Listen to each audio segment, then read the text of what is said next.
ಕ್ರೀಡಾ ಸ್ಟೇಡಿಯಂ ಒಂದಕ್ಕೆ ಪರಂ ಹೆಸರು. ಇದೆಂಥ ಸಮರ್ಥನೆ?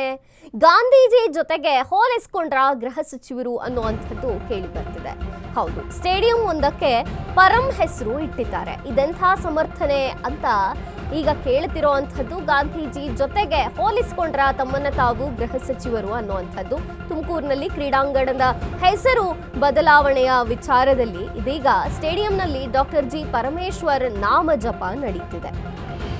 ನಾಮಕರಣ ರಾಜಕೀಯ ಸಮರ್ಥಿಸಿದ್ರ ಪರಮೇಶ್ವರ್ ಅವರು ಅಂತ. ಯಾಕೆಂದ್ರೆ ಅಭಿಮಾನದಿಂದಲೇ ಸ್ಟೇಡಿಯಂಗೆ ಹೆಸರಿಟ್ಟಿದ್ದಾರೆ. ಯಾಕೆ ಹೊಟ್ಟೆ ಉರ್ಕತ್ತೀರಿ? ನಾನು ಕ್ರೀಡಾಪಟು, ಹಾಗಾಗಿ ಅಭಿಮಾನದಿಂದ ಈ ಹೆಸರನ್ನ ಇಟ್ಟಿದ್ದಾರೆ. ಸುಖ ಸುಮ್ಮನೆ ಬಿಜೆಪಿಗರು ಅಪಪ್ರಚಾರ ಮಾಡ್ತಿದ್ದಾರೆ ಅನ್ನುವಂಥ ರೀತಿಯಲ್ಲಿ ಗೃಹ ಸಚಿವರು ಇದೀಗ ಹೇಳಿರುವಂಥದ್ದು. ಬಿಜೆಪಿಗರು ಸುಮ್ಮನೆ ಅಪಪ್ರಚಾರ ಮಾಡ್ತಾರೆ, ಸುಖ ಸುಮ್ಮನೆ ಬಿಜೆಪಿಗರು ಅಪಪ್ರಚಾರ ಮಾಡ್ತಿದ್ದಾರೆ. ಯಾವುದೋ ಅಭಿಮಾನದಿಂದ ಅವರು ಹೆಸರಿಟ್ಟಿರುವಂಥದ್ದು. ನಾನು ಕೂಡ ಕ್ರೀಡಾಪಟು, ಅಭಿಮಾನದಿಂದ ಹೆಸರಿಟ್ಟಿದ್ದಾರೆ, ಯಾಕಿಷ್ಟು ಹೊಟ್ಟೆ ಉರಿ ಅಂತ ಜಿ ಪರಮೇಶ್ವರ್ ಅವರು ಕೇಳಿರುವಂಥದ್ದು.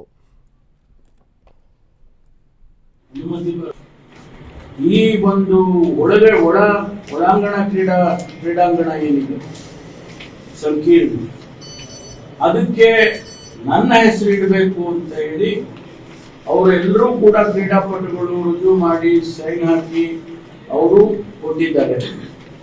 ಇದು ನನ್ನ ಗಮನದಲ್ಲೂ ಕೂಡ ಇರಲಿಲ್ಲ, ಸೀಕ್ರೆಟಿವ್ ಆಗಿ ಮಾಡಿದ್ದಾರೆ. ಆ ನಂತರ ಅವರೆಲ್ಲ ತೀರ್ಮಾನ ಮಾಡಿದ ಮೇಲೆ ಜಿಲ್ಲಾಡಳಿತದವರು ಆಯ್ತು ಅಂತ ಹೇಳಿ ಒಪ್ಪಿಗೆ ಕೊಡೋದಕ್ಕೆ ಮುಂಚೆ ಸರ್ಕಾರಕ್ಕೆ ಬಂದಿದ್ದಾರೆ.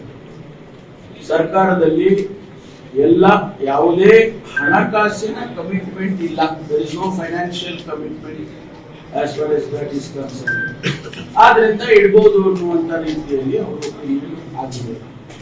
ಅನುಮತಿ ಬರಬೇಕಷ್ಟೇ. ಈ ಮಧ್ಯದಲ್ಲಿ ಇವತ್ತು ಮಾಡಬೇಕು, ಇವತ್ತು ಇಟ್ಕೊಡ್ಬೇಕು, ಯಾಕೆಂದ್ರೆ ನಾಳೆ 16ಕ್ಕೆ ಇವೆಂಟ್ ಆಗ್ತಾ ಇದೆ ರಾಜ್ಯ ಮಟ್ಟದಲ್ಲಿ, ಅದರಿಂದ ಅದನ್ನ ಮಾಡಬೇಕು ಅಂತೇಳಿ ಅವರೆಲ್ಲ ತೀರ್ಮಾನ ಮಾಡಿದ್ದಾರೆ.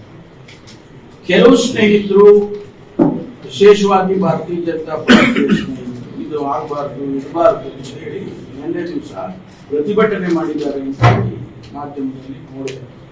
ನಾನು ಇಷ್ಟೇ ಹೇಳ್ತೀನಿ, ನಾನು ಒಬ್ಬ ಈ ಜಿಲ್ಲೆಯ ಕ್ರೀಡಾಪಟು, ನಾನು ಒಬ್ಬ ಈ ಜಿಲ್ಲೆಯ ಶ್ರಮಿಸುವಂತ ಅವನು. ಆದ್ರೆ ನಾನು ಇದನ್ನ ಹಿಡಿಯುತ್ತೆ ಎಂದು ಕೇಳ್ಕೊಂಡಿದ್ದೀನಿ. ಪ್ರೀತಿಯಿಂದ, ಗೌರವದಿಂದ